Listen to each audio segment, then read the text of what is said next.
أعوذ بالله من الشيطان الرجيم. بسم الله الرحمن الرحيم وبه نستعين وعليه نتوكل. يا رب لك الحمد كما ينبغي لجلال وجهك وعظيم سلطانك. أشهد أن لا إله إلا الله وأشهد أن محمدا عبده ورسوله. رب اشرح لي صدري ويسر لي أمري واحلل عقدة من لساني يفقهوا قولي. أشهد أن لا إله إلا الله وأشهد أن محمدا عبده ورسوله. اللهم صل على من لا نبي بعده محمد صلى الله عليه وسلم وعلى آله وأصحابه ومن تبعهم بإحسان إلى يوم الدين. وبعد الحمد لله الذي بنعمته تتم الصالحات.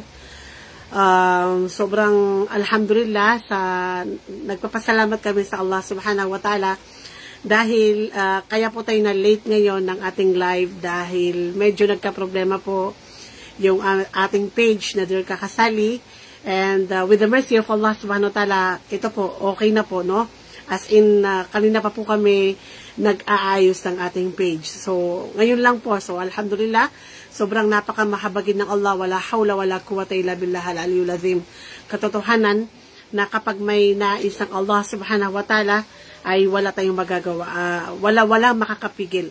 So, kanina, nag-decide na po talaga kami na mukhang hindi na natin maipupursue yung live natin ngayon, and at the same time baka itinakda talaga ng Allah subhanahu wa ta'ala na hindi na magpatuloy yung Dear Kakasali, siguro dahil pagsubok po mula sa akin, dahil sa totoo lang po gusto ko nang nahihi akong ipagpatuloy yung Dear Kakasali for the sake of Allah, dahil naiisip ko po na sobrang napakaliit ng aking kaalaman para magbigay sa inyo ng ganitong programa, at natatakot ako sa Allah subhanahu wa ta'ala na makapagturo ako sa inyo ng mga bagay na baka ayaw ng Allah o hindi according sa sunnah at Holy Quran ng Allah subhanahu wa ta'ala. So, ito po, dahil dito sa paulit-ulit kong iniisip na ika-close ko na yung Dear Kakasali, ito, muntik lang masaraduan ng wala sa oras.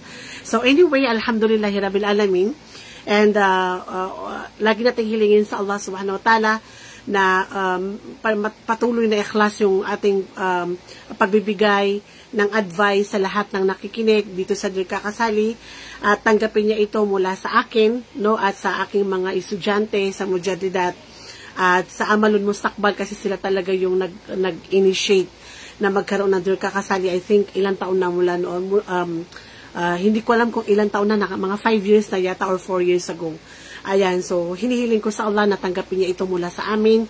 At syempre po, nang sa ganun po ay makuha natin yung pagpapala ng Allah sa mundong ito at Jannatul Firdaus sila Allah sa kabilang buhay.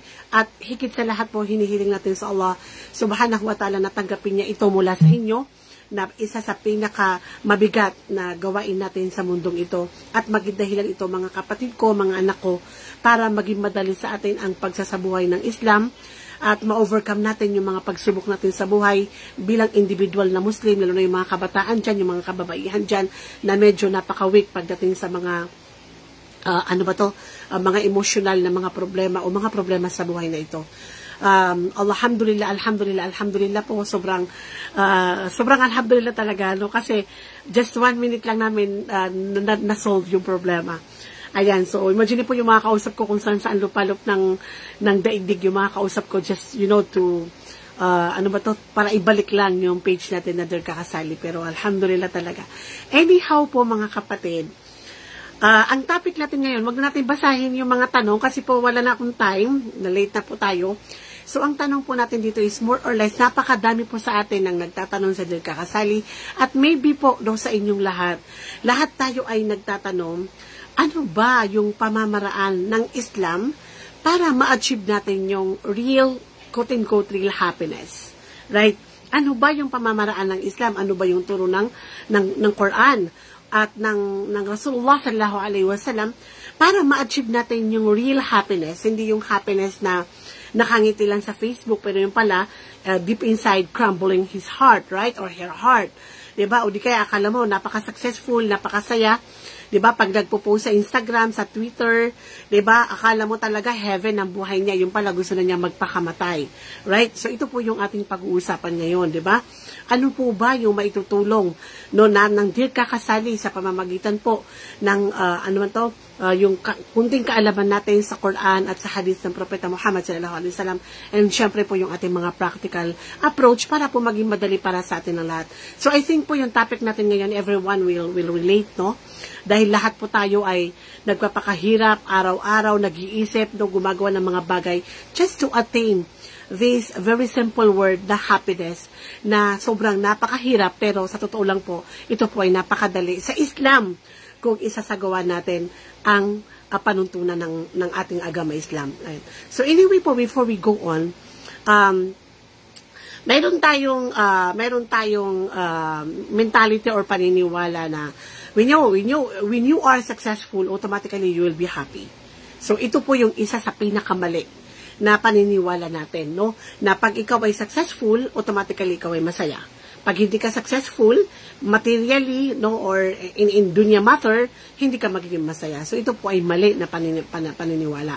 Though, malaki po yung possibility na pag ikaw ay successful, magiging pinaka-happiest ka or happy, or you are the happiest women or human being in this world in one condition. Ito po ay sang-ayon sa ating religion. Diba? Kasi anything po na hahanapin natin yung path ng happiness without Allah subhanahu wa ta'ala is absolutely a fake happiness. Okay?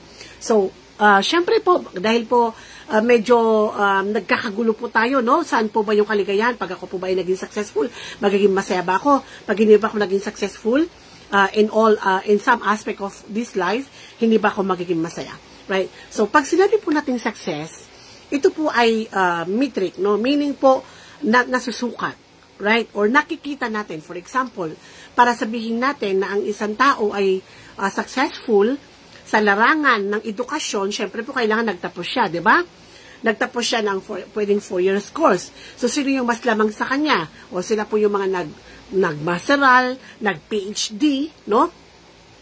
O di kaya nagtapos ng medisina, diba? O di kaya nagtapos ng law with, quote-unquote, bar exam, right? Pumasa siya ng bar exam. And then, sino yung mas lamang sa kanya? Siyempre po, yung mga, lahat kayo, for example, ay lawyer, pero kung nagtapos ka ng kung bedans ka, wow, sosyalera ka, diba? Kung UP, wow, mashallah, right? So, binabase din natin yung success sa university na pinagtapusan ng isang kapatid, right? O isang tao.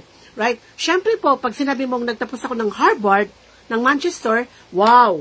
Right? Ang iniisip natin, ito talaga yung mga taong successful sa larangan ng edukasyon.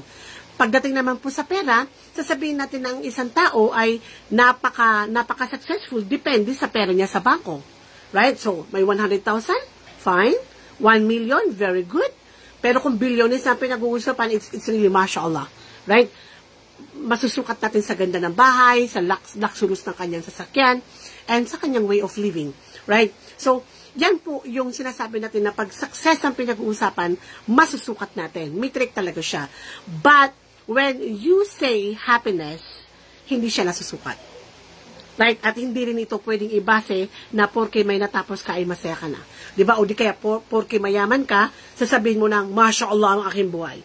Right? So, wag po tayong magpaka-loka sa isang bagay na kailangan kong maging lawyer para maging masaya, kailangan kong maging engineer para makuha ko yung kaligayahan, o di kaya maging milyonaryo, maging matagumpay na negosyante, right? Or entrepreneur, right?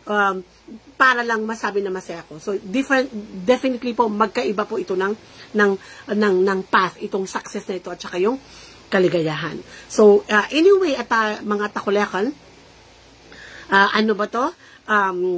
Bakit natin sinabi na hindi ito sukatan ng kaligayahan? Ay mayroon po tayong, according po kay the fourth director ng Harvard University, ang pangalan po niya is si Robert Weidagen.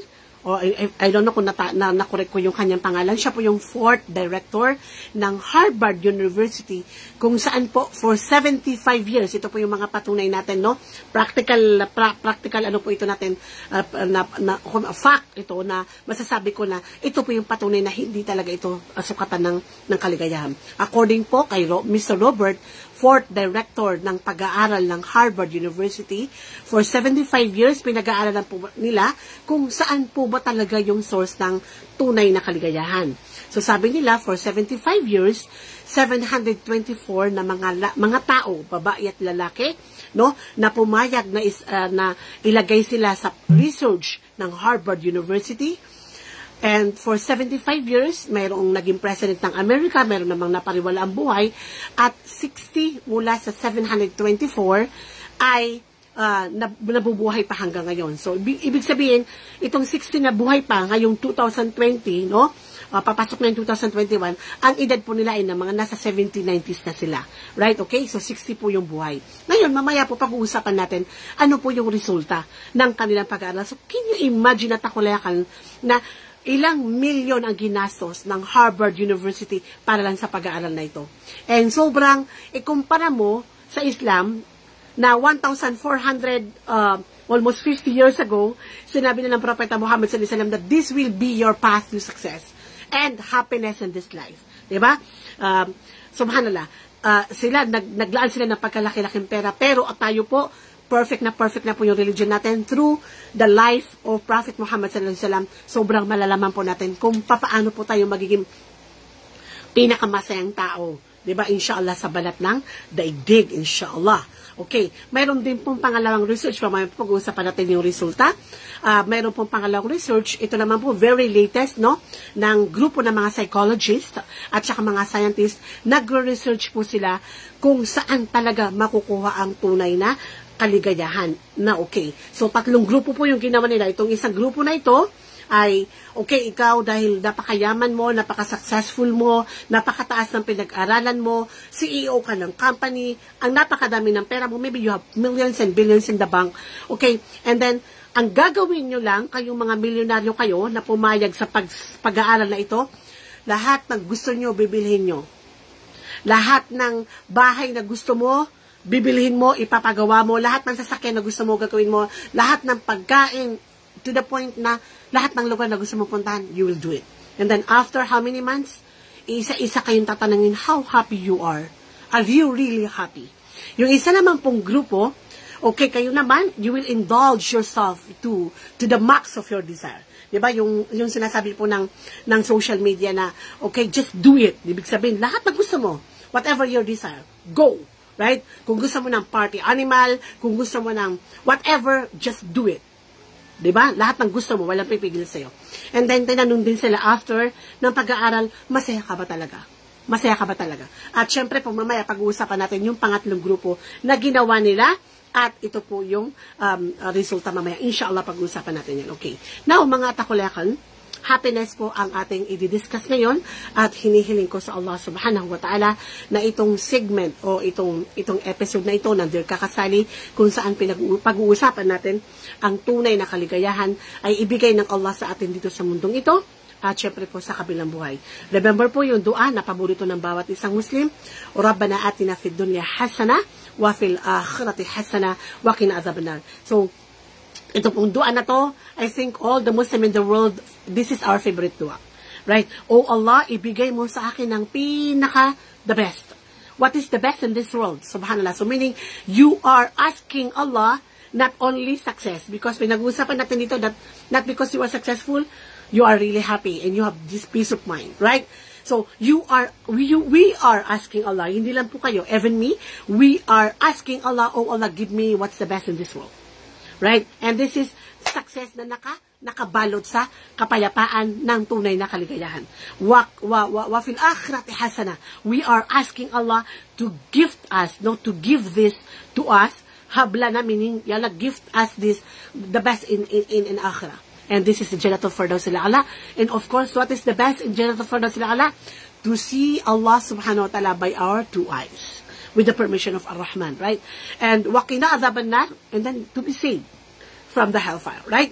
Okay, so syempre po ang pag-uusapan natin is yung pinakamaganda sa mundong ito. Okay, ito po ay tagumpay na tunay na tagumpay dahil ikaw po ay may tunay na kaligayahan, right? So happiness, inshallah. Okay, so everyone are pursuing to be happy, diba? Every day.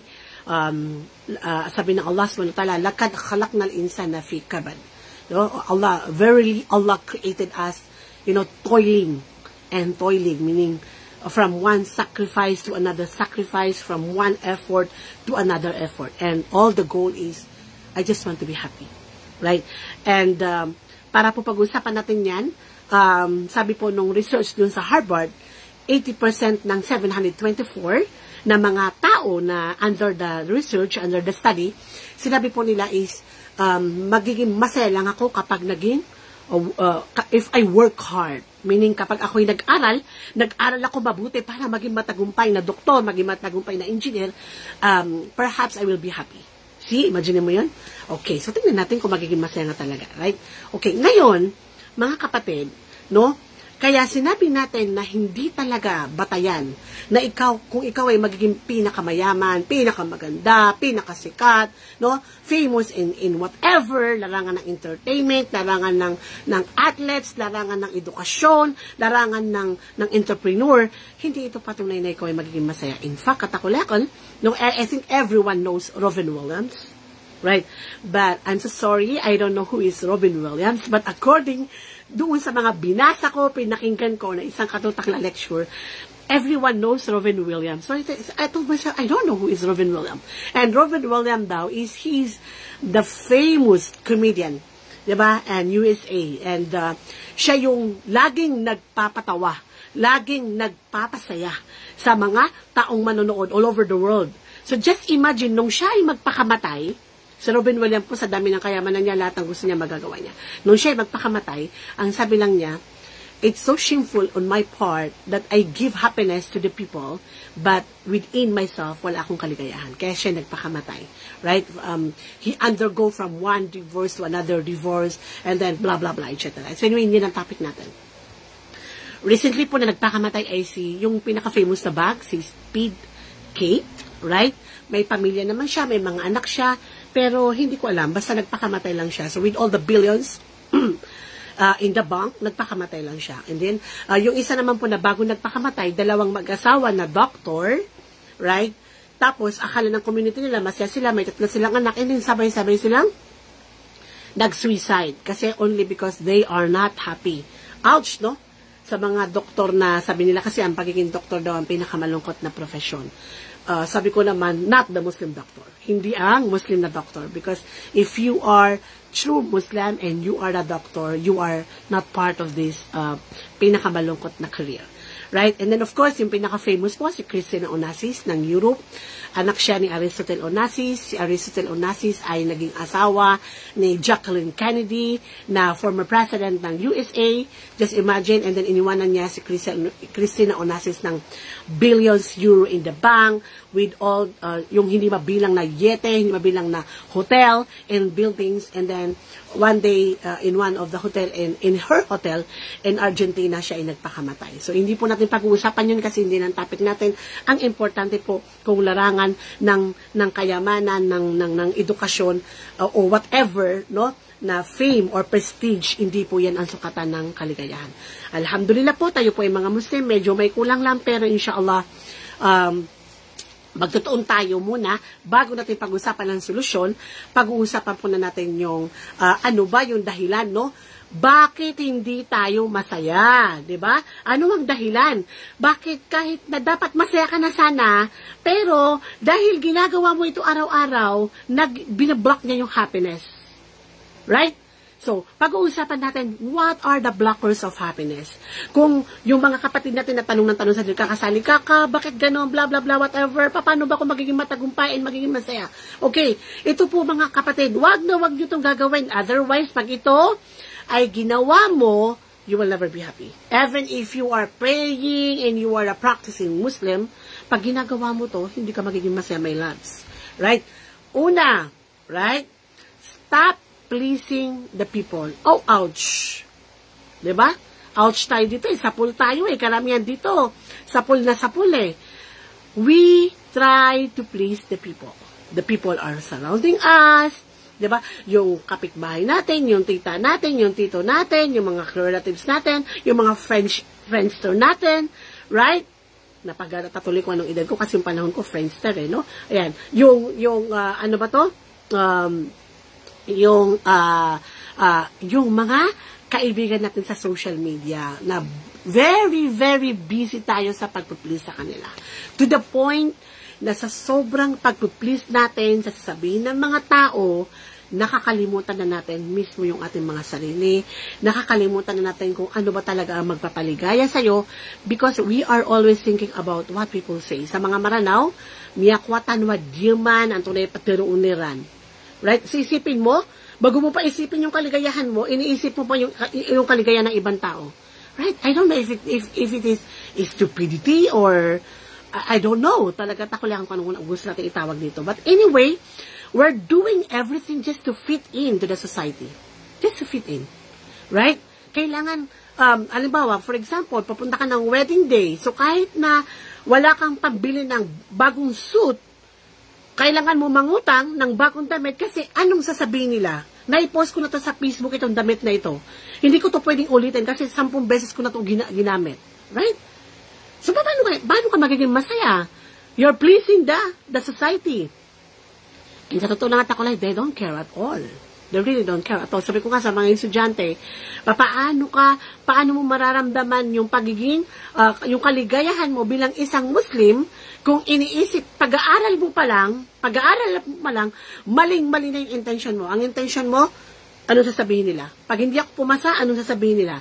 Diba? Pag hindi ako pumasa ng bar exam, mabuti pang mamatay na lang ako. Diba? Pag hindi ako gumraduate, better to kill myself. See? Samantalang nung nag-aaral ka, wala naman silang pakialam. Hindi nga nila binibigyan yung nanay mo ng 10,000 para lang pang tuition fee mo. Ngayon, biglang, kung kailan ka mag-graduate, kung kailan ka magbabar exam, magbo-board exam, marirealize mo yung mga kapitbahay mo. May iisip mo yung tarpaulin mula Baloi hanggang Lanao del Sur. So, you're really killing yourself. Right? Because you will never appreciate the blessings of Allah. Why? Because you're thinking about other people. And these people don't care at all. Sabi ko nga, kahit ipakain mo pa sa kanila ang baga mo, these people that you are trying to please, they really don't care at all. Right? So how sad. You will never be happy. So stop pleasing the society, the people surrounding you. Right? Kasi otherwise, it is the number 1 blockers for your happiness. Right? Lalong-lalo na atakuliakan kung yung intention mo, puro riya, pakitang tao, ay, kailangan ko maging maganda kasi ano sasabihin nila. Wait lang, kahit na may problema ako, hindi ako pwede nakasimangot kasi ano sasabihin nila. Wait lang, magpo-post ako sa Facebook. Kasi baka malaman nila na nag-away kami ng asawa ko, ng anak ko, na hindi ako masaya. See? So, you will never be happy because you are living in a fake world. Right? You are living in a fake world. You are pleasing these people who really don't care. Right? Sabi ko, ano bang pakialam ko kung kumain ka ng Starbucks, kung pumunta ka ng Hong Kong? I don't care at all. In fact, katakuliakan ko, may naiinggit sa'yo sa kapopost mo para lang sabihin sa mga tao na masaya ka, kung totoo man, katakuliakan na masaya ka, pwede kang ma-evil eye. So, ilan ang mag-asawa na masaya ngayon, nagkahiwalay bukas. Right? Ilan ang napakaganda ng kanyang health, nagkasakit bukas. Al-ain na haq. Sabi na nasa salam, yung evil eye is real. Ang problema, ang sabi po ng mga psychologists, according to the study, what we see in social media is absolutely 99% opposite. Meaning, yung mga nakikita mo, na fina-follow mo ng mga kaibigan mo, na kunwaring masaya, sabi ng mga psychologists, it's not real. It's not true at all. So, isipin mo, hindi ka na nga masaya, nakita mo yung kaibigan mo na nakangiti, dinagdagan pa niya yung kalungkutan mo, kinumpara mo yung sarili mo sa kanya, and then absolutely, subhanallah, they're torturing you. Right? So, what you see is not real at all. So, stop pleasing the people, stop pleasing the society, check your intention, why I'm doing this, is this really for Allah subhanahu wa ta'ala? Right? Kasi if you continuously do this, sister, atakulekan, I'm telling you, this is the number 1 blockers for your happiness. Meaning, you will never happy at all. Maybe you are pretending that you are happy and you are among those who are great pretender. Right? Wana'udhu billah. Naway po kung tayo man ay ganito, naway ibilang tayo ng Allah sa mga taong sincere. No? Sa mga taong hindi showy, sa mga taong hindi nagre-riya. Ibilang tayo ng Allah sa mga taong totoo ang kanyang mga sinasabi, ginagawa, pinopost, at action everyday. Allahumma amin. Pangalawa po, na blockers, pag ito po ay ginagawa mo, automatically, hindi po kayo magiging masaya. Si Seth ay, ano ba to?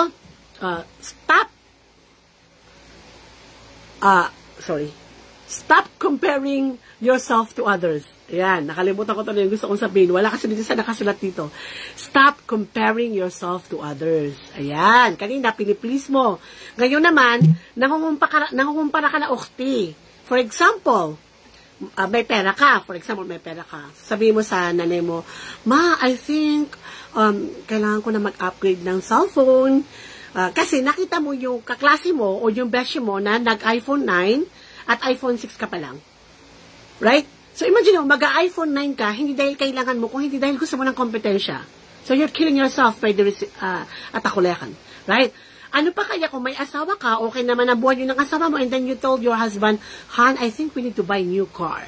And this time it should be Pajero or ng whatever, yung brand, only because your cousin, dahil ang pinsan mo naglabas ng sasakyan na bago, kailangan din bumili ka ng bagong sasakyan. And may Allah forgive us at akulekan. No, mayroon akong naalala pero ayoko nang sabihin kasi alam mo, nung hindi pa ako nagbabalik loob sa Allah subhanahu wa ta'ala, that was I think 20 years ago, medyo may pera pa. Medyo sumama ang loob ko sa isang tao. And then mayroon siyang sasakyan na ayokong sabihin yung brand. And then sa galit ko, hindi kasi ako mahilig ng sasakyan, sabi ko sa asawa ko, bumili tayo ng Pajero. Right? So, hindi ako mahilig sa sasakyan. Hindi kasi ako mahilig ng mga pakitang tao. Alhamdulillah. And then, gusto kong bumili ng Pajero only because of, I think, this is a bad intention. So, alam mo kung anong ipinabili sa akin ng Allah? Would you believe? Anong pinabili sa akin ng Allah? Sa dami ng Pajero sa buong Pilipinas, so sa buong mundo, ang nabili ko na Pajero ay defective. Brand new po yung binili ko, pero defective. At naging problema ko siya for how many years? Only because of my bad intention. And may Allah forgive me for that. Hindi pa po ako nagbabalik loob nun sa Allah. Hindi pa po ako nagdadawa. See, Majid? So, meaning, katakulekan, if you try to compare yourself to other, magiging source fashion ng fitna. Source of fitna. And then, ang pinakamalaking fitna is you will never be happy because you're doing things not for the sake of Allah, only because you just want to compete. That time, hindi pa ako, medyo may pagka makamundo pa that time. Hindi pa tayo ginagabayan ng Allah ng buo. Subhanallah. Right? Sa imagine mo yung takulekan. So, pagkagabayan ka ng Allah, ipapakita niya sa'yo na mali yung ginagawa mo para ma-force ka na bumalik sa Allah. So, ito, naging daya ko tuloy. Dahil nawala yung Pajero ko, naging daya ako, alhamdulillah for that. So, kahit 50 Pajero, mas gusto ko yung buhay ko ngayon. No, 50 Pajero na mawala, mas gusto ko yung buhay ko ngayon. So, stop comparing yourself to others sa takulekan. If you want to buy, alhamdulillah, walang problema doon. Fa'amma bini'amati rabbika fahadith. Right? Gusto mo bumili ng bagong damit, afford mo naman, hindi ka nangungutang, may pera kang sobra-sobra, you buy it, but do it for the sake of Allah. Do it for the sake of Allah. You want to buy a new car? May pera ka naman? Do it. Why not? Fa'amma bini'amati rabbika fahadith. Natutuwa ang Allah subhanahu wa ta'ala na sabihin mo sa mga tao na actually this is a blessing from Allah. But if the competition, if the intention is a competition only because you want to prove that you are richer, you are more beautiful, mas sikat ka, then absolutely, you will never be happy. At ulitin ko lang, baka maging source reason ng napakalaking fitna sa buhay mo kung gusto kang gabayan ng Allah subhanahu wa ta'ala. The third one, kasi baka dito tayo mag-focus, makalimutan natin yung solution. Stop blaming others for your fault. Diba? Kaya hindi tayo nagiging masaya dahil, alam mo, takulay, lahat ng tao nagkakamali. Kullu bani Adam khataun. Si Kakasali nagkakamali, si Alim nagkakamali, si Engineer nagkakamali. Right? Nagkakamali ka, nagkakamali siya. Everyone. Kahit magtahajud ka pa ng 20 rakat every day, you are human being and you are weak. You are daif, you are halua, right? You are ajula, we are khataun. Right? So, when may mga tao na nagkamali na, quote-unquote, nagkamali, but they try to blame other people. So, hindi mo alam na kaya ka nagkamali because, una, you're not perfect. Right? So, for you to improve yourself, yun ang purpose ng Allah subhanahu wa ta'ala, for you to improve yourself. It's okay na magkamali. Basta, i-improve mo yung sarili mo, you learn from the mistakes. Pero, but to blame others because you don't want to accept that you are capable of committing mistakes. So, this is a big problem. Hindi mo makukuha yung solusyon ng problema, tapos, you're ruining the life of your, pwedeng empleyado mo, right? pwedeng ibang tao, pwedeng kapatid mo, kamag-anak mo, anak mo, asawa mo.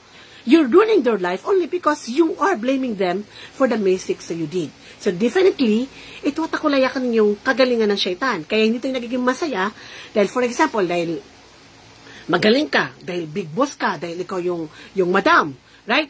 So, gusto mo maging perfect ang lahat. So, alam mo ikaw ang mali, so, hindi ko tatanggapin ako yung mali. So, ikaw ang mali. So, ito yung ginawa ng syaitan. Right? Remember, at takulayakan, nagkamali ang Adam, right? Alayhimus salam, nagkamali ang syaitan. Pero, ano ang pagkakaiba ng syaitan at saka ng Adam? Ang syaitan, la'anatullahi alayhi, he blame Allah subhanahu wa ta'ala. Imagine mo yan kung gaano siya kaiwan, subhanallah. Sabi niya, qala fa bima agwaytani, meaning, ya Allah, ikaw may kasalanan kung bakit ako nawala sa paraiso. It's not my fault. Right? Nang tanungin ng Allah, sabi niya, Ya Rabbi, Panginoon ko, khalaqtani minan nar wa khalaqtahu min tin. Actually, mali ka eh. Dapat ang Adam ang magsujud sa akin dahil nilikha mo ako mula sa smokeless fire at nilikha mo siya mula sa dust. So, it's your fault, Ya Allah. It's not my fault. So, di say matakulakan, kapag ganyan ang ugali mo, you love to blame your husband, ay hiwalayan ka ng asawa mo. At magiging masaklap ang pamumuhay mo. Binibili mo palagi yung mga anak mo, kahit hindi nila kasalanan, hindi ka magiging masaya. That's another blocker, right, of your happiness. Ang Adam alayhi salam, nagkamali rin siya, right? Like shaitan. Nagkamali rin siya. But, ano ang ginawa ng Adam alayhi salam? Definitely, nang siya ay magkamali, dire-diretso acceptance. Rabbana zalamna anfusana wa illam taghfir lana wa tarhamna lanakunanna minal khasirin. He accepted. They accepted with Hawa alayhi salam na nagkamali talaga sila mag-asawa. So, Allah forgive them. So, ulitin ko lang mga kapatid, kapag ikaw ay mahilig mag-blame, right? Yung kasalanan mo, ibinibigay mo sa ibang tao, absolutely, I'm telling you, mabigat ang kalooban mo, masaklap ang mundo mo, hindi ka masaya. Right? And, of course, controlling other people. You want to control your husband. Yung asawa ko, mahal niya ako. Hindi ka pwedeng pumunta sa nanay mo. Bawal mong bigyan ng pera ang tatay mo. Right? Bawal mong pag-aralin ang mga kapatid mo. Right? Yung mga taong yan, na mga greedy, na gustong i-control ang lahat ng tao na kapaligid sa kanila, pinakamalaking gustong i-control is yung asawa nila. I'm telling you, my dear, nakangiti ka lang sa Facebook, but you are not happy. Right? So, stop that kasi that is the blocker. That is the blocker, diba, of your happiness. Hindi mo nafe-feel yung kayamanan mo, yung biyaya ng Allah, yung kabutihan ng asawa mo, ng mga anak mo, and everything na ibinigay ng Allah SWT only because you are controlling everything. Right? And then the last one po, na blocker ng happiness is when you became a beggar of happiness. Marami dyan, mga babae. Diba? O ito na naman po tayo sa love story. Naku, kasi hindi ko siya kayang i-break. Dahil siya lang ang nagpapaligaya sa akin. Buong buhay ko, hindi kami magkasunod ng nanay ko, ng kapatid ko. Buong buhay ko, walang nagmamahal sa akin. Buong buhay ko, nag-isik ako ng attention. Siya lang ang nagbigay sa akin ng kaligayahan. Wow, at takulayakan. Do you think that you are really happy? No, you will not be happy. Why? Because namamalimos ka ng pagmamahal. Ang happiness at takulay ay manggagaling sa'yo. Hindi ito pwedeng manggaling sa lalaki. Dahil, aalilain ka ng lalaking ito. The moment na makita ng lalaking ito, nakawawa ka, walang nagmamahal sa'yo, wala kang kwentang tao, namamalimos ka ng pagmamahal, do you think na respeto ka niya? So, aalipinin ka niya. Lahat ng gusto niya, ipapagawa niya sa'yo. At kapag nagsama na siya sa'yo, bye-bye. Lahat ng tangako niya ay hindi totoo. So, never be a beggar of happiness because I'm telling you at takulayakan, you will never be happy. Right? And, of course, the last one is ang pinaka-blocker, no? So, matotal, ang pinaka-blocker po ng happiness is every time we disobey Allah subhanahu wa ta'ala, right? We are not harming other people, but we are harming ourselves. So, if you are harming yourself, do you think that you will be happy? You are enjoying haram. You feel temporary happiness. But what you feel is a very transcendent happiness, right? So, you are blocking the real happiness. So, you are enjoying the haram that will harm you. It's like a sip of poison, right? Na nung umpisa, from Assalamualaikum, it is a halal thing, and then, alam mong mali, pero binuksan mo yung haram, right? And then from Assalamualaikum, naging Waalaikum Assalam, and then nagpalipad ka na ng isang katutak na puso. lumilipad na yung mga puso mo, katulad na nakikita ko dito ngayon sa aking screen, at ako lekon, the moment that you are enjoying anything that is halal, not halal, is it will harm yourself, and every harm will make you dangerous. No, will bring you dangers in your life. So automatically, at ako lekon, you are enjoying a very transient happiness, and it will be that this haram happiness will drag you into depression, na pwede maging dahilan para magpakamatay ka at tuluyan mo na makalimutan ang tunay na kaligayahan sa mundong ito. Right? So ito po yung mga blockers ng happiness. Ngayon po, mga takulekan, mga sister ko, mga kapatid ko, paano natin ma-achieve ang tunay na kaligayahan? Right? After you know what are the blockers of happiness, ngayon, paano mo mararamdaman ang tunay? Okay, go on. Right? Habang ikaw ay nagpi-PhD o anumang career ang gusto mo ma-achieve, okay, go on. But don't forget to to focus on Allah subhanahu wa ta'ala. Don't forget that you are here in this world to serve Allah subhanahu wa ta'ala. Right? You are here for only one singular purpose and no other purpose. Right? Yung pag-aaral mo, it is a secondary purpose. Yung pag-aasawa mo, pagkakaroon ng anak, pagiging mayaman, it is not actually the purpose of our life, right? This is just sub or a secondary purpose, but the main purpose is only one, nothing at all, and this is to focus on Allah subhanahu wa ta'ala, to serve Allah subhanahu wa ta'ala, right? Because, why? Because He is the one who created us. Imagine mo, hindi kanya ginawang daga, hindi kanya ginawang elepante, hindi kanya ginawang monkey, right? Ginawa kanyang tao. So Allah chose you to be the best of human being.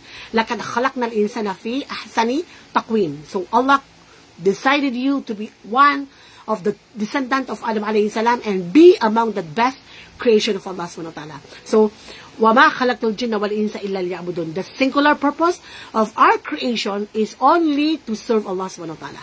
To practice or to render ubudiyya to Allah subhanahu wa ta'ala. Right? To be the slave of Allah subhanahu wa ta'ala. Right? Yan ang pinaka main purpose ng creation ng Allah subhanahu wa ta'ala. So ngayon at akulekan, no? Ang Allah subhanahu wa ta'ala, kung hindi tayo magpapaalipin sa Allah, and then we are created as a spiritual being.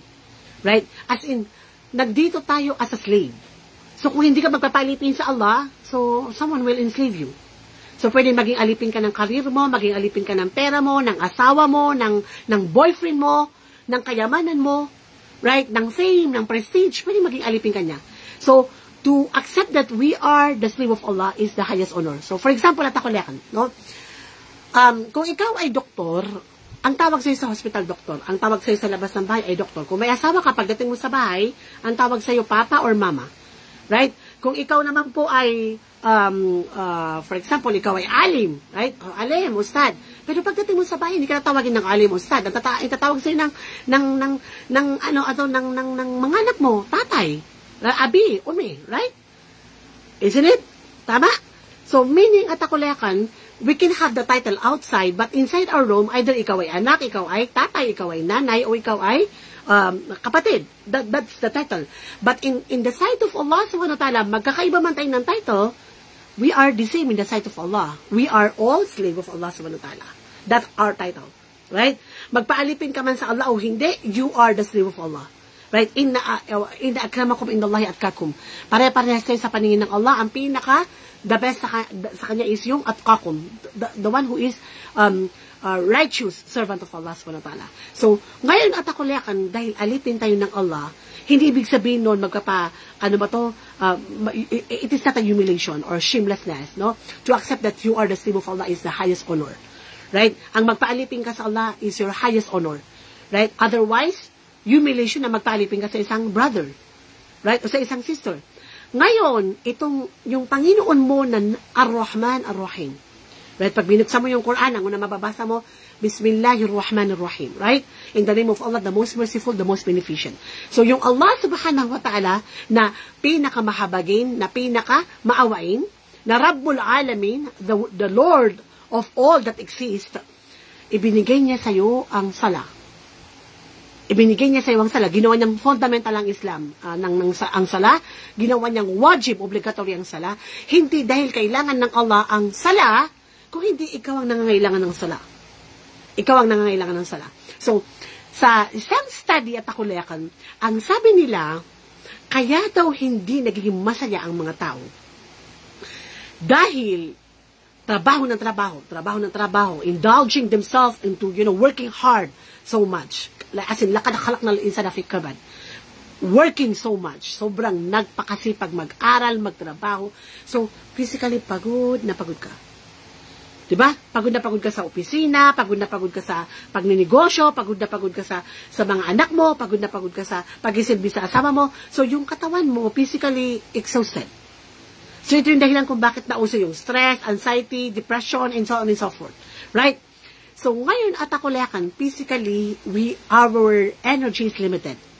So, yung Allah subhanahu wa ta'ala, ayaw niya na mabuhay ka sa mundong ito nang nagpapakahirap kang maging doktor, hindi ka na nag-breakfast, hindi ka pa nag-lunch. So, physically, pinatay mo yung sarili mo, mentally, exhausted ka sa pag-aaral, and then eventually, ilang tao ang naging doktor, and then, 3 taon, pagkatapos na maging doktor, nandun sa ICU. Bakit? Kasi wala siyang yung sinabi sa TED Talk na stop, look. Right? Kahit gaano ka kasipag, kailangan mong mamahinga. Kailangan mo mag-rest. Right? At ito at akulekan ng sinasabi nila na kaya daw depressed ang tao dahil sobra yung trabaho, 24 hours. Right? So, kailangan mo magpahinga. So, mayroon silang na-invento na yoga, meditation. But we don't need yoga and meditation. Right? Yung Allah subhanahu wa ta'ala na Ar-Rahman, Ar-Rahim, subhanallah, Ar-Rahman, Ar-Rahim, ibinigay niya sa atin ng sala bilang habag sa kanyang alipin. Sabi ng Allah subhanahu wa ta'ala, ala bi dhikrillahi tatma'innul qulub. Walang magpapatahimik ng puso mo. Walang magbibigay sa iyo ng peace of mind, ng tranquility, ng serenity. Diyan sa puso mo, yung balisa mong puso, na takot na baka hindi yumaman, takot na baka hindi gumraduate, takot na baka hindi mapangasawa ng boyfriend niya. Walang magpapatahimik ng puso mo na takot na baka mawala ang asawa ko, baka mag-asawa ng pang-3, pang-4, pang-5, baka mamatay ang anak ko, baka mawala yung health ko, baka mawala yung kayamanan ko. Pagkatapos mong paghirapan ng lahat, ala bi dhikrillahi tatma'innul qulub, walang magpapatahimik ng ating mga balisang emosyon o puso maliban sa dhikr ng Allah subhanahu wa ta'ala. And ang dhikr ay pwedeng dhikr na astaghfirullahaladzim, subhanallah, alhamdulillah, pwedeng ang Quran, tinatawag din ito na dhikr, pero the head of all the dhikr is salah. Right? Kaya sinasabi ng Rasul sallallahu alaihi wasallam, ya Bilal, arrihna ya Bilal. Diba? Pagpahingin mo kami ya Bilal. So, saan siya nagpapahinga? Sa sala.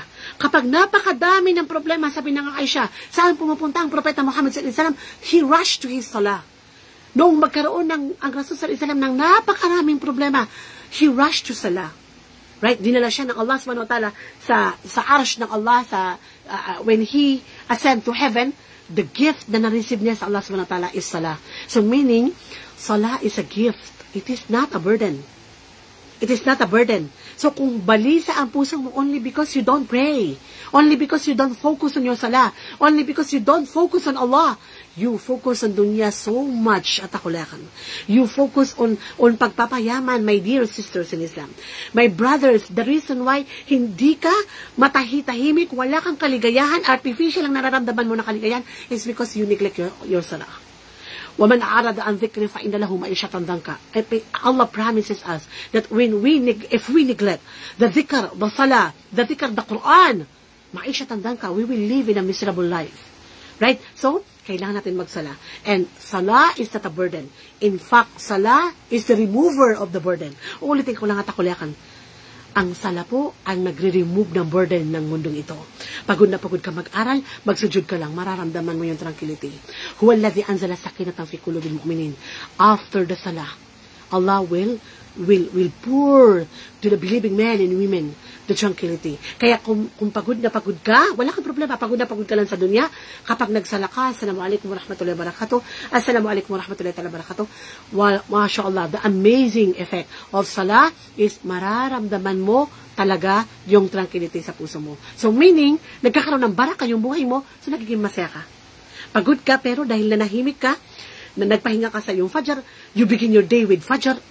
Right? Yung mga tao, begin with exercise and breakfast, or in Facebook, tayo, we will begin our day with Fajr. Right? Because we know that everything is under the control of Allah subhanahu wa ta'ala. So when we take care of our Fajr, in return, Allah will take care of our affair in dunya. And we also defeat the battle of shaitan. That's the moment that we start our day in Fajr, and then we end our day with Salatul Isha. So atakulayakan, focus on Allah subhanahu wa ta'ala. Kung gusto mo talaga ng tunay na kaligayahan, kung gusto mo talaga ng tunay na peace of mind, focus on Allah subhanahu wa ta'ala. Whatever happened, no matter how busy you are in hospital, in your career, in your job, in your business, in your family, whatever happened, salah is may salah. And I'm telling you, for wallahi al-azim, kung totoo na ikaw ay nagsasala, galing sa puso mo ang pagsasala, wallahi al-azim, the biggest door for happiness is open to you. At akulayakan. Next, trusting Allah. Trusting Allah and His decree. Paniwalaan natin at akulayakan ang kadar ng Allah subhanahu wa ta'ala. Right? Alam natin lahat at akulayakan that Islam is not only believing in Allah, not only amantu billahi wa malaikatihi wa kutubihi wa rasulihi wal yawmil akhir. وَبِالْقَدْرِ خَيْرِ وَشَرِّهِ لِلَّهِ تَعَالَى. Ang pang-anim po na patunay na ikaw ay mananampalataya, ikaw ay Muslim, ay pinaniniwalaan mo na may nakatakda na mangyayari sa buhay natin. Everything is done at akulayakan.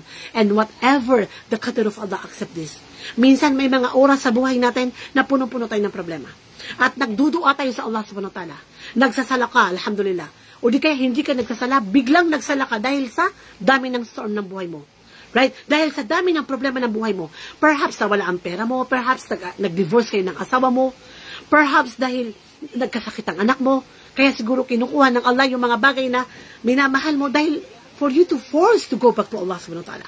La'allakum yarji'un, para makabalik tayo sa Allah subhanahu wa ta'ala dahil ang layo-layo mo na. La'allakum tashkurun, para magpasalamat sa Allah dahil hindi ka na nagpapasalamat sa Allah. La'allakum yatadarra'un, perhaps para magpakumbaba ka sa Allah dahil ang taas mo na. Dahil ang problema sa tao, habang lumalaki rin ang ulo. Right? So ngayon, you are forced to go back to Allah. So ngayon, nagkasala ka na. Right? So hindi mo ba alam na ang sabi ng Allah, وَإِذَا سَأَلَكَ عِبَادِي فَإِنِّي قَرِيبٌ. Ya Muhammad sallallahu alaihi wasallam, kapag ako ay tinanong ng alipin ko, where I am, فَإِنِّي قَرِيبٌ, I am near. Ujibu da'awat ad-da'i idadaan. Kahit isang beses ka lang manalangin sa buong buhay mo, sister, kahit isang beses ka lang nanalangin sa Allah, wala kang pakialam sa Allah sa buong buhay mo, nang magkaroon ka ng problema, ikaw ay nagsujud, and then paniwalaan mo na ang panalangin mo ay tinanggap ng Allah subhanahu wa ta'ala. At hindi po pwede hindi mag-answer ng Allah. Minsan, lahat ng panalangin ay, usually, yes, walang no. Right? But wait, maghintay ka. Maghintay ka na ibigay ng Allah subhanahu wa ta'ala. Ang problema sa atin, ang gusto natin para tayong nagdua. Ya Allah, gusto ko na para inihalin tulad natin yung ating dua sa nag-order ka ng isang piece or 2 piece of chicken joy sa McDo, and then in 10 minutes nandiyan na. No, it's not. Katakulakan. All dua are yes, but sometimes you need to wait. Right? And sometimes Allah says no. Why? Because He is giving you more. So it's still yes, right? Yung gusto mo, ayaw niyang ibigay. Kasi may ibibigay siya na mas maganda. So trust Allah subhanahu wa ta'ala. Kung tunay kang mananampalataya, kung totoo kang Muslim, pagkatiwalaan mo ang plano ng Allah subhanahu wa ta'ala. Yeah, I know it's painful. Hindi lang ikaw may problema, hindi lang ako may problema. Right? So papaano mo mararamdaman ang kaligayahan sa araw ng problema sa buhay mo? Right? Imagine mo, magiging masaya ako sa araw ng problema ko. Yes! When we trust Allah. When we trust Allah subhanahu wa ta'ala. Because if you don't trust Allah and His plan, you plan, I plan. Wallahu khairul makirin. Wayamkuruna wayamkurullah, wallahu khairul makirin. But the best of plan is the plan of Allah. Perhaps sa takulakan, mahal na mahal mo yung boyfriend mo, umakyat na, dinikli na mga magulang mo. Why? Because you don't deserve him. Because Allah is preparing a better person to you. But you don't understand.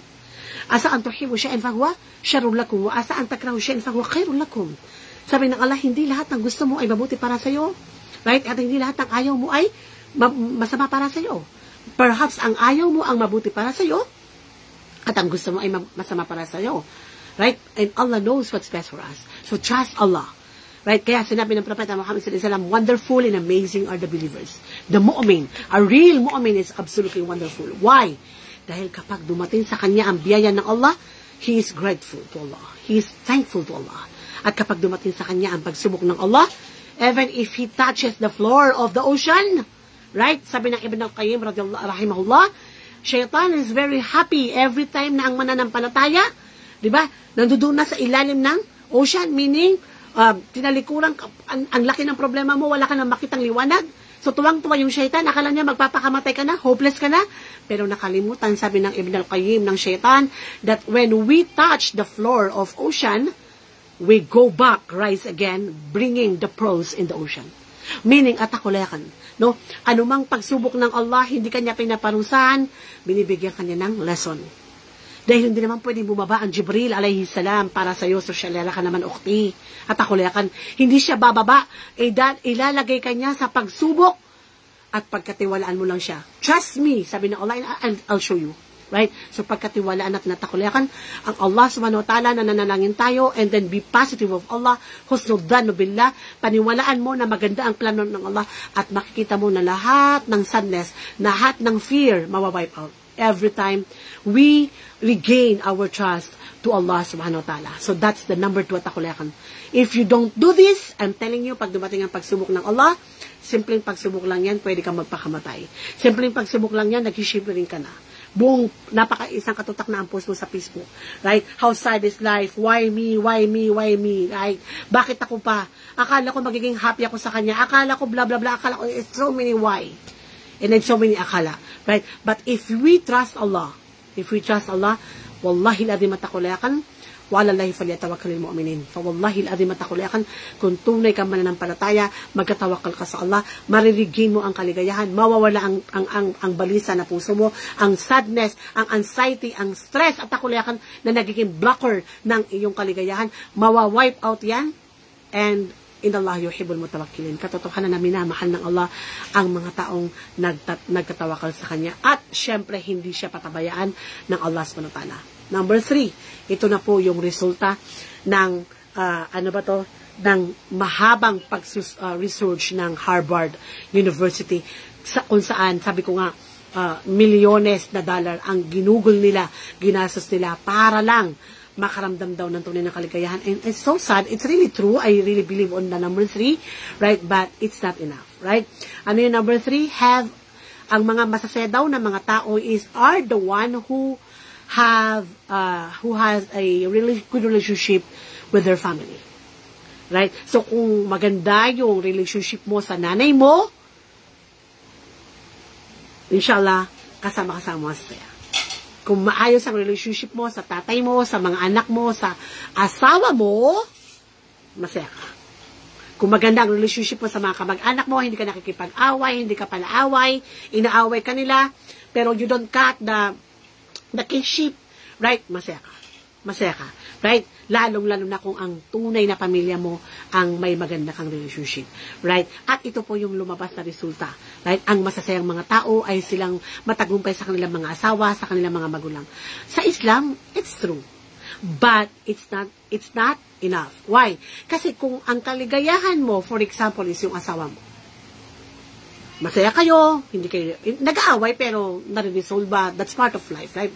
Hindi ko alam kung may mag-asawa na never na nag-away sa buong buhay nila.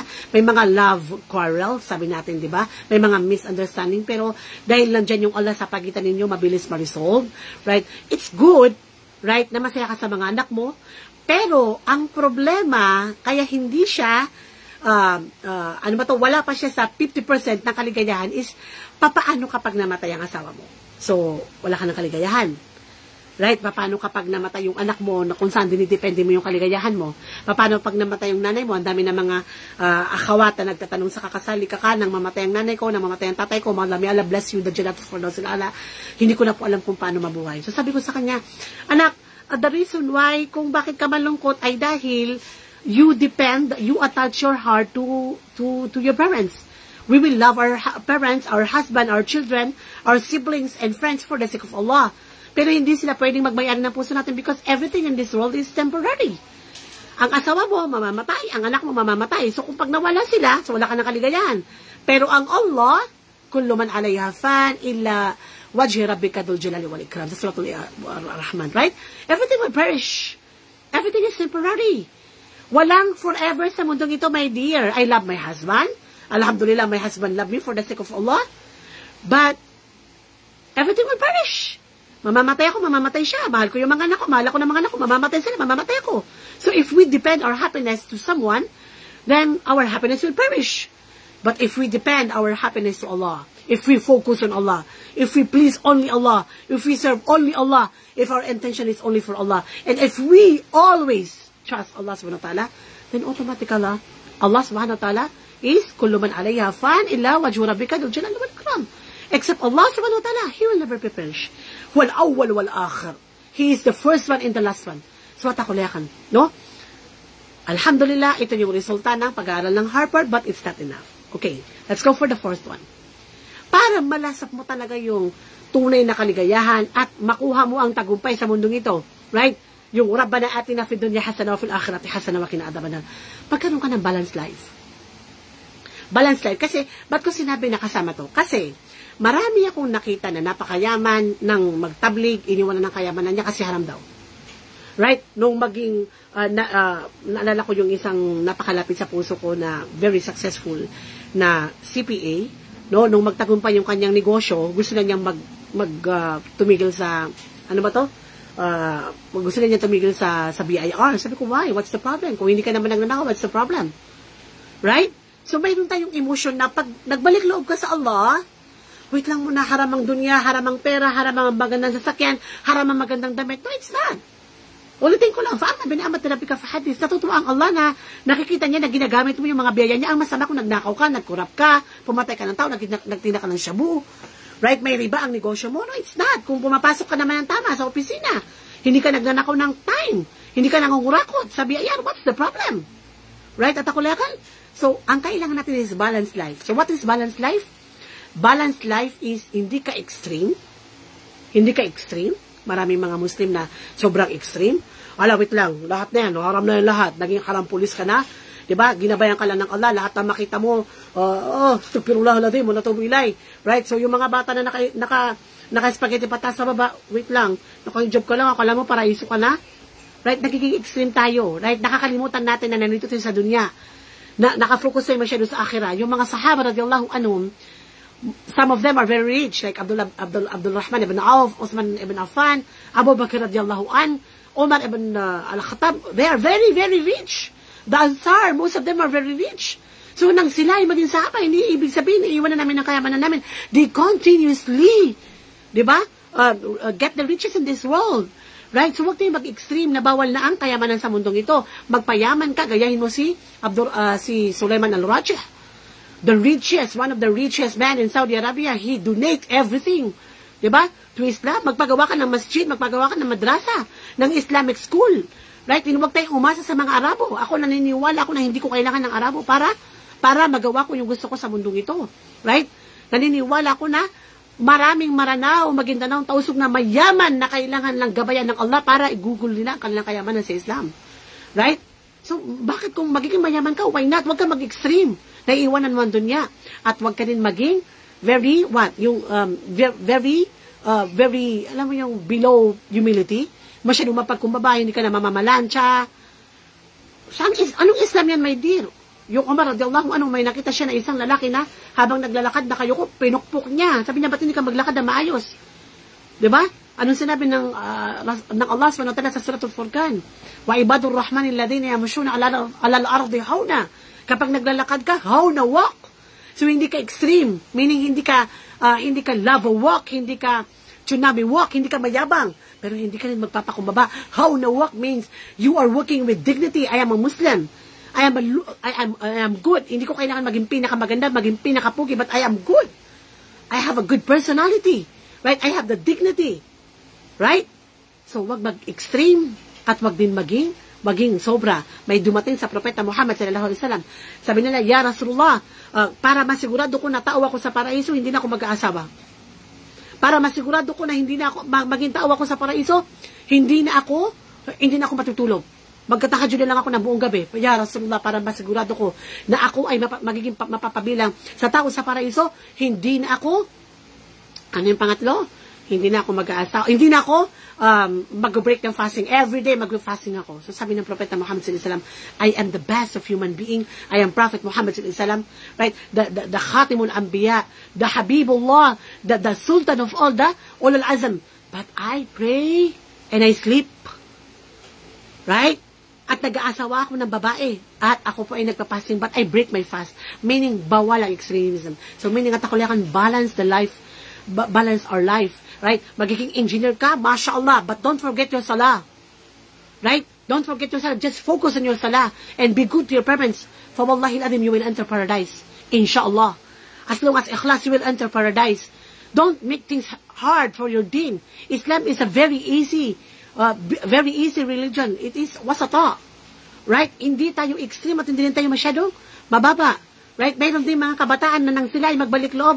Okay, mag-jihad tayo, patayin natin sila lahat. No, it's not. This is not Islam. Right? Islam is a religion of mercy. Subhanallah. So, alam natin kung ano yung pinag-uusapan natin. Right? At akulayakan. So, anong gagawin natin? Focus on your sala. At ilang minuto lang ang sambayan mo at akulayakan. We have 1,444 minutes and a day. Ang kinukuha lang ng Allah, 5 minuto na Fajr.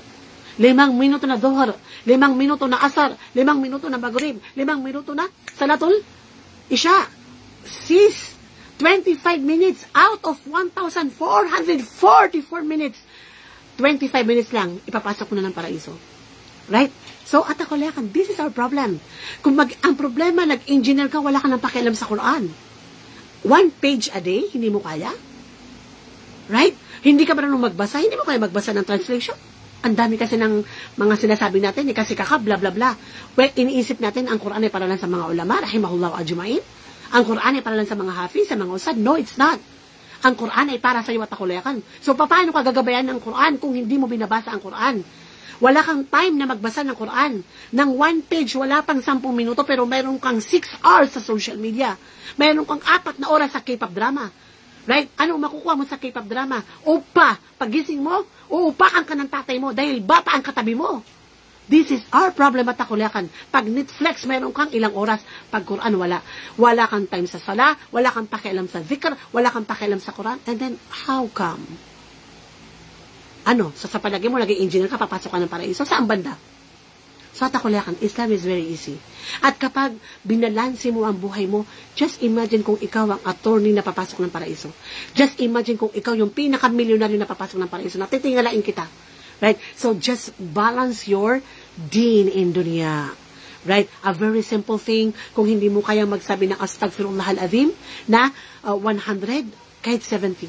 Subhanallah, walhamdulillah, wala ilaha illallah, Allahu Akbar. Sinabi lang ng Rasul Islam, only 100. Walang sinabi na 1,000 na tasbih. Walang sinabi na 1,000 na tahlil. Only 100. Kayang-kaya natin ito kung gusto natin. Ayatul Kursi. Allah will protect your wealth, your life, your career, your everything in this world. Hindi mo kaya? Ayatul Kursi? Kul huwallahu ahad, falak, nas. Wala pang 5 minuto. Lalabas ka ng pag-aaral mo, ng bahay mo, ng negosyo mo. Allah will protect you. Pero may time tayo para sa mga walang kwentang bagay. Islam is very easy. Focus on your salah, in your zikr, in your parents or your children and spouse. Inshallah, we will enter paradise. And you will enjoy your career. You can be a very successful lawyer, doctors, teachers, CPA, pharmacists, whatever that akulayakan. You will enjoy all these things. Pwede kang maging pinakamayaman kaysa sa kay Henry C. You can do that as long as you focus on Allah, balance your deen and your, balance your deen and your dunya. Okay, number 5 po, na malapit na po tayo inshallah, medyo okay lang, naka 1 hour na, no, inshallah. Okay, so syempre practice gratitude. Practice gratitude, kasi ang problema po, mamaya, grateful tayo, bukas hindi. Practice every day. Every day. Ano ba ang dapat kong pasalamatan sa Allah? Bakit kailangan kong magpasalamat sa Allah? Napakahirap ko magpasalamat ako sa Allah? Yes. Dahil kahit hindi ka makakain ng chicken araw-araw o meat araw-araw o kaya minunti ka na tilapia araw-araw na mayroon kang mata. Madami po sa hospital ngayon bumibili ng mata. Milyonaryo, walang gusto magdunit ng mata. Isang katutak po ang tao sa Kidney Center Institute, no? Bibili ng ilang milyon na kidney para lang mabuhay. Pero atakulay kang ginagamit mo yung kidney mo araw-araw, wala kang binabayaran sa Allah subhanahu wa ta'ala. Yun atakulay magbabayad ng 5 milyon. At pagkatapos bang matransplant, kailangan pa niyang alagaan ng kidney nito dahil pwede siyang mamatay.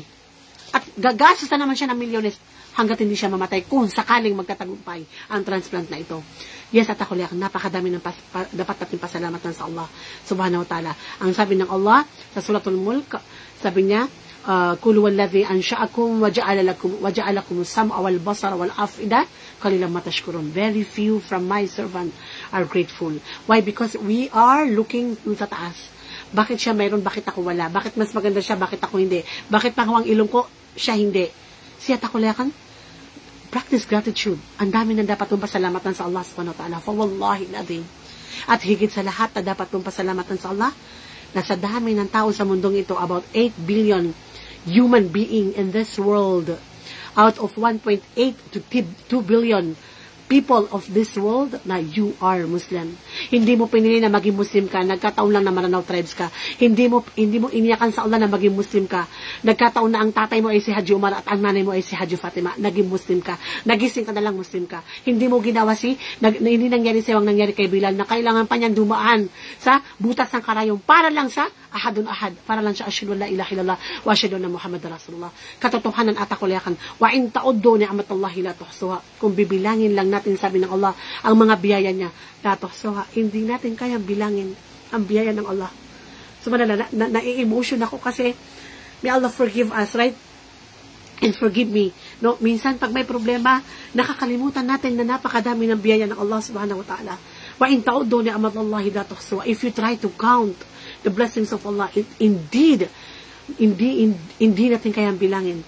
Right? Sabi ko nga, ito palang 5 organs natin and 5 senses natin, hindi natin kayang bayaran sa Allah subhanahu wa ta'ala. Subhanallah, hindi natin pwedeng palawakin kasi mawawala yung time natin, right? So, practice gratitude. Kapag malungkot ka, kapag ikinukumpara mo yung sarili mo sa ibang tao, remember yung mga blockers ng happiness? Kapag wala kang mabenta, and then sabihin mo na lang, ilan ang tao na hindi makakain? 5 tao sa mundo, bawat 5 tao, isaang walang tubig, walang pagkain buong araw. So, kung kumakain ka ng 3 beses isang araw, purita ka man, my dear, anong karapatan natin magreklamo sa Allah subhanahu wa ta'ala? O Allah, ibilang mo kami sa mga taong nagpapasalamat sa iyo. Allahumma a'inni ala dhikrika wa syukrika wa husni ibadatik. O Allah, help us, guide us, assist us to be among those who are shakirun.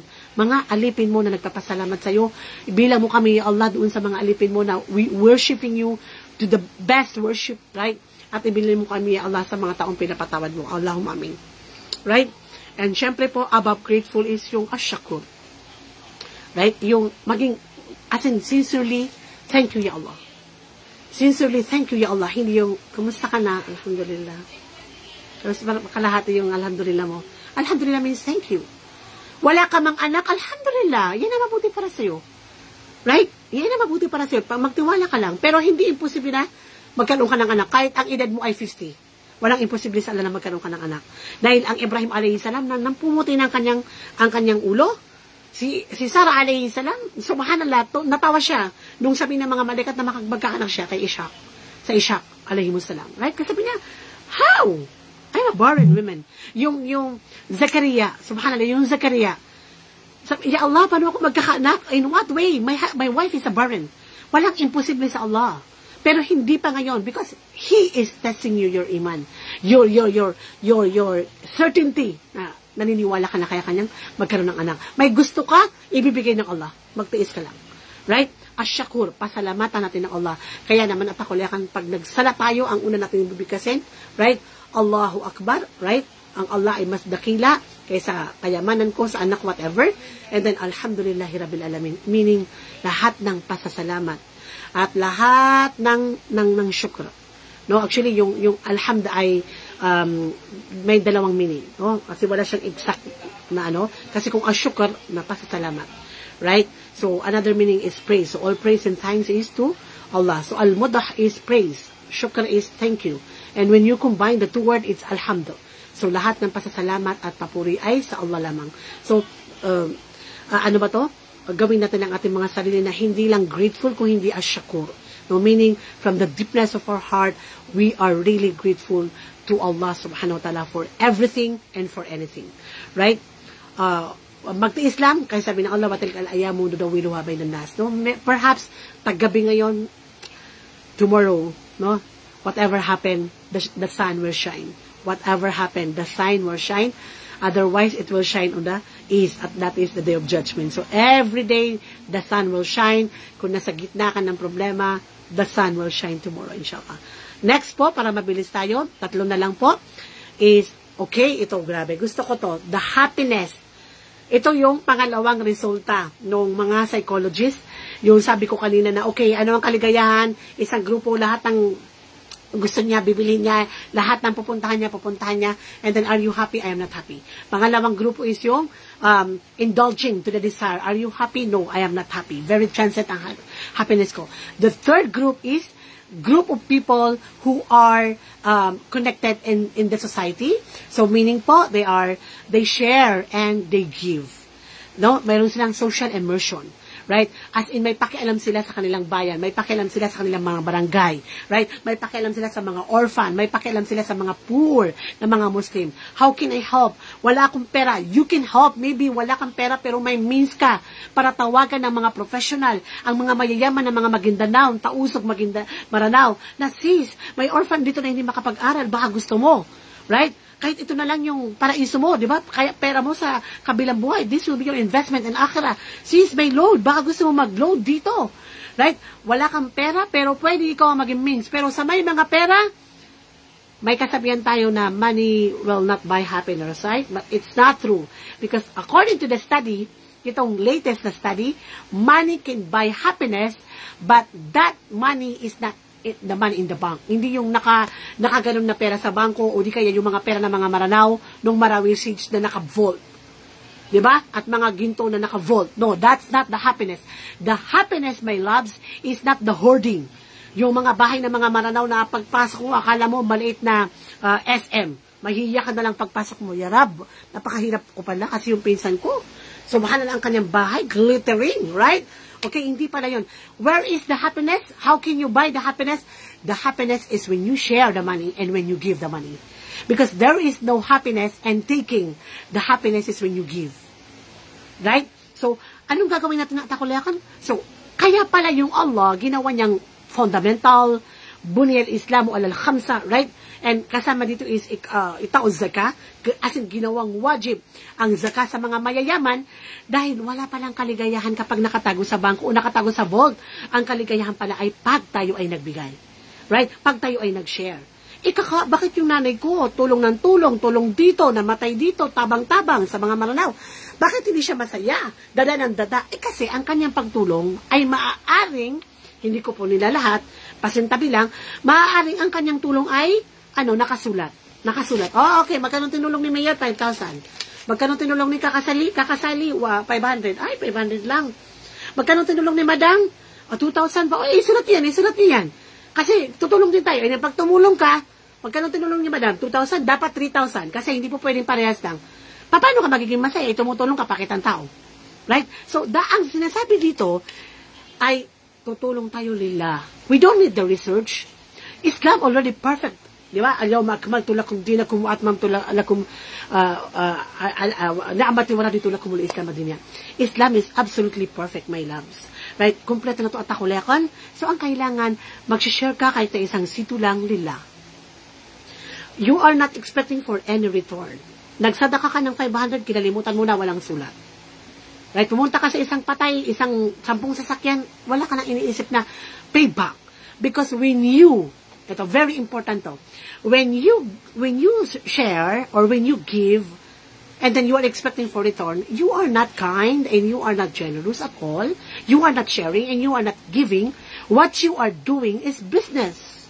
Because you are expecting for return. But when you deal business with Allah, and then you will give for the sake of Allah. So, nagbigay ka ng isang hijab, lillah. isang abaya, lilas, wala ka nang pakialam doon. Hindi ko na iniisip kung anong itinulong ko sa'yo. Right? Tinulungan mo ako, wala na kasi it's for Allah's sake. So if you want to be happy, share your blessings, share whatever you have, kahit na piso lang yan, kahit na sito lang yan, kahit na isang kipsi lang yan, but do it for the sake of Allah. And in that way, you will gain a lot of happiness. Giving only for the sake of Allah. Expecting only from Allah subhanahu wa ta'ala. At ang sabi ko nga ito, gustong-gusto ko to dahil usually, kaya nawawala yung happiness natin dahil nag-i-expect tayo na return. Wait lang, tinulungan ko yung anak mo, dapat kapag kailangan kita, magluto ka dito. Pag hindi nagluto yung mahirap na pinsan mo, ha? Oh, yan ang problema natin, di ba? Hindi mo, alam mo, hindi ba ibabalik yung pera mo, pero nag-i-expect ka ng service. Right? So, when we help, we thought that yeah, of course, we uplift their life in this world. But actually, mas malaki ang ibinigay nila sa mundong ito. Dahil ibinalik nila sa iyo ay kaligayahan. Contentment, happiness, nagiging asyakur ka. Right? At sa kabilang buhay, my loves, you uplift their life in this world. But in the hereafter, kung ikhlas ang pagtulong mo sa kanya, that poor, that orphan, that needy, that whatever slave na tinulungan mo, anyone na tinulungan mo, he will uplift your life on the hereafter. Siya yung magiging dahilan para pumasok ka ng paraiso. Siya yung magiging shield mo against the punishment of Allah. Siya yung pinakamalaking tutulong sa iyo sa punishment ng kubur. So, meaning, atakulakan, ibabalik na sa iyo yung kaligayahan ng sito mo, bibigyan ka pa ng kapayapaan sa puso mo, ng serenity, ng tranquility, tapos, sa kabilang buhay, magiging paraiso mo pa. Yung pagtulong mo sa kanya ng piso, ano pa kaya kung 10,000. But in one condition, it should be done for the sake of Allah subhanahu wa ta'ala. Right? So, mga takulekon, no, give for the sake of Allah. Right? Give for the sake of Allah. And then, of course, let's go for, nako, subhanallah, medyo napahaba tayo kasi na-late tayo ng 10 minutes. No? Ayoko pong kunin ang inyong time ng sobra-sobra. Of course, kasi po, medyo importante talaga to. Of course, para maging masaya, stop controlling other people. Katulad ng Prophet Muhammad sallallahu alaihi wasallam, siya yung propeta, 'di ba? Nakaka-receive siya ng revelation. Tinatanong niya yung Abu Bakar, okay, ano masasabi niyo dito? Yung mga sahaba, meron siyang shura. Okay? And then kung tama si Abu Bakar at Umar, and then hindi siya nagagalit na so Umar, nagmamagaling ka kaysa sa akin kasi may mga instances na yung situation talagang nagiging tama yung Umar. Right? So, hindi siya nagagalit. So, meaning, kung ikaw ay big boss, hayaan mo yung mga tauhan mo na mag-grow. Right? Huwag mo silang kontrolin kasi hindi ka magiging masaya. Tapos, you are even ruining the life of that person. Next, okay, move on na po tayo. Stop comparing yourself to other because comparison is a thief of joy. Hindi po kayo magiging masaya kung lagi kayo nangungumpara. Diba? Appreciate what you have and you will see that you have so much. Right? And then, stop posting on the social media. Dahil naniniwala ko na ang social media ay parang rat race. Everyone are posting, proving themselves that, I'm happy, I'm successful. And again, I don't want to believe that it's all true, right? So, stop comparing yourself to other if you want to be happy kasi nanakawin ng comparison itong kaligayahan mo tapos may insecure ka pa and then mag-jealous ka pa baka maging inggitera ka pa and ako mas lalo malaking problema yun mas lalong hindi ka magiging masaya and then of course stop sinning ulitin ko lang at takulekan every time na hindi ka nagsasala nagiging pabigat yan sa puso mo magiging dahilan yan para ma-depress ka every time na nagbabackbite ka ma-depress ka every time na nakikipag-boyfriend ka wala o dubila zina or pornography, whatever it is at takulekan, it is really a big hindrance to your happiness. Of course, stop burying grudges to someone na sinaktan ka niya kasi ito talaga ay sobrang nagpapasikip ng dibdib mo. Imagine mo, ang saya-saya mo na, masyala yung asawa mo, yung mga anak mo, okay na yung buhay mo, hindi ka man milyonaryo, pero happy ka na, content ka na. Nakita mo yung taong kinamumuhian mo, wala na, vanish na lahat ng kaligayahan mo. So, siniran niya yung buhay mo, mahalin dahil binakbite ka niya, inislander ka niya, tama na yun. Hanggang doon lang yun. Wag mo na dalhin dito sa likod mo kasi ito po ay mabigat at irurun niya ang kaligayahan mo. That grudges, that enmity, di ba? That hate will lead to hatred na pwede maging dahilan para makagawa ka ng haram at hindi ka magiging masaya. And of course, ito na po, tapos na talaga tayo, do good to anyone. Not only to the specific person. If you really want to feel the real happiness, may mga tao kasi na mabait, pero mabait lang ako sa maganda, na katulad ko, Pag pangit na katulad ni Kakasali, hindi ako magiging mabait sa'yo. Mabait lang ako sa mayaman. Pag hindi mayaman na katulad ni Kakasali, sorry, hindi ka belong to the society. No. Be good to anyone. Professional man, o alim, mahirap man, o sikat, whatever it is, be good to anyone because when you do good, of course, inahsantam li amsikum. Di ba? Pag gumawa ka ng kabutihan, automatically, you do good for yourself and it will bring happiness again to you. Siyempre po, ayoko nang palawakin yun. Wala na tayong time. Of course, be a repentant, di ba? Ibilang natin ang ating mga sarili na laging nagtatawba. Ang kanyang gawain ay mag-astagfirullah al-azim. Kahit 100 lang yan. Hindi sinabi ng Propeta Muhammad sallallahu alaihi wasallam na 1,000 ang astagfirullah mo na gagawin sa araw-araw. Astagfirullah al-azim or astagfirullah al-azim alladhi la ilaha illa huwal hayyul qayyum wa atubu ilayh is only 5 or 10 minutes kung mahaba yung gagawin mo. And then Allah will forgive all sin. And kapag ikaw po ay nagtatawba, ibig sabihin, Allah will love you. Inallah yuhibbut tawabin wa yuhibbul mutatahirin. And at the same time, kapag mahal ka ng Allah, and then anong sinabi ng Allah? May yatakillah yaj'al lahu makhraja. Pag may dumating na problema, lagi may pintuan na exit from that difficulty. Wa yarzuquhu min haythu la yahtasib. At pagkatapos ng mga problema ng dilim, darating ang liwanag, darating ang biyaya ng Allah. La yahtasib. Ang ipapalit ng Allah ay napakaraming biyaya. Subhanallah. So, kung ang kaligayahan mo ay pera, darating ang biyaya kapag ikaw ay lagi nag-astagfir. Everything will be fine. And astagfirullah al-azim or la ilaha illa anta subhanaka inni kuntu minadh dhalimin. Kung malaki sa palagay mo ang kasalanan mo, lagi mo ito sasabihin itong dua ng Yunus alayhi salam because everything will be fine. And of course, the last but not the least is give happiness to others. Uulitin ko lang, don't be a bearer of happiness. Dapat po ikaw yung magbibigay ng happiness. Magbigay ka ng kaligayahan sa mga magulang mo. Maging source ka ng kaligayahan ng asawa mo. Pag nakita ka niya, mashallah, kahit walang pera, okay, nakita ko yung aking lalabs, happy na tayo. Okay, pag-usapan ng problema, you don't focus on the problem, you focus on Allah. So, happy tayo. Happy ka sa mga anak mo, sa mga kaibigan mo, sa mga siblings mo, and everything will be fine. So, in this way, mga takulakan, inshallah, I hope that I answered the question of how to be happy. Ulitin ko lang, maaring ito ay senaryo ng buhay mo, ng kaibigan mo, or I think everyone are looking for the real, quote-unquote, happiness in this world, and this is according to the Sunnah, according to the Quran, and I hope, atakulakan, that if I say correct, it is really all from Allah subhanahu wa ta'ala, at kung may nasabi akong hindi maganda or mali, it is, I really accept that from the evil of myself. Uulitin ko lang, kaya nagkaroon ng konting problema. Isa talaga sa dahilan kung bakit medyo nagkaroon ng problema yung page natin na Dear Kakasali is I'm really thinking na gusto ko lang tapusin yung pagla-live sa Dear Kakasali kasi I'm really ashamed of myself in front of Allah subhanahu wa ta'ala, hindi sa mga tao. Wala akong pakialam sa sinasabi ng mga tao na wala naman akong natapos sa Arabic. I really don't care for that, but I'm really ashamed to Allah and I'm really afraid na baka mamaya nakakapagbigay ako ng mali, no?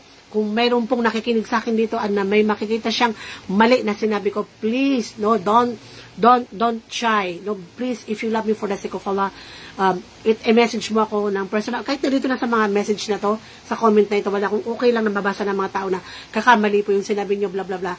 Nang sa ganun po ay makorek natin, inshallah, for the next episode of the Kakasali. Kasi po natatakot talaga tayo sa Allah na baka mamaya hindi ko pala deserve na magbigay sa inyo ng, you know, ng sadaka na sa pamamagitan ng pagbibigay ng advice kasi ito talaga yung pinakamadaling sadaka. Wala kang pera, hindi ka makapagsadaka, pero you can give sadaka in form of advice or in good words. Qaulun ma'rufun sadaka, like yung mga magagandang salita, advices ay sadaka rin, di ba? So yun lang yung ating intention.